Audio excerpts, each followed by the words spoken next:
Good morning বন্ধুরা, সকাল সকাল চলে এসেছি। আমি হচ্ছে ঝুমা, আপনারা সবাই জানেন। একটা কথা বলার ছিল, জিনিসের এত দাম বেড়েছে তোমরা সবাই জানো। যারা মোটামুটি বাজার সম্বন্ধে নলেজ আছে, আর যারা ধরো এখনো পর্যন্ত মানে বাবা মার আন্ডারে আছো বা স্বামীর আন্ডারে আছো, সব খরচাপাতি ওরাই দিচ্ছে। তো তাদেরও জানা উচিত যে খরচা এত বেড়ে গেছে, মানে চালানো যাচ্ছে না। এত খরচা বেড়ে গেছে, জিনিসের এত দাম বেড়ে গেছে।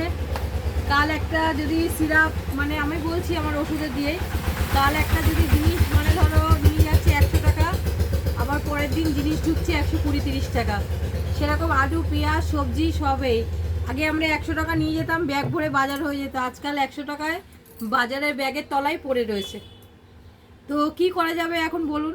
এখন মাসের ইনকাম যদি হয় 10 টাকা, সেটা দিয়ে সারা মাস চালাতে হবে। এবার সংসার চালানো, খাওয়া দাওয়া, আগে আমরা কিছু পয়সা রাখতাম, সেভিংস করতাম, এখন আর ওটা হয়ে ওঠে না। তাহলে কি বলো, কি উপায় আছে? তাহলে কি খাবো না? তাহলে কি ভালো করে থাকবো না?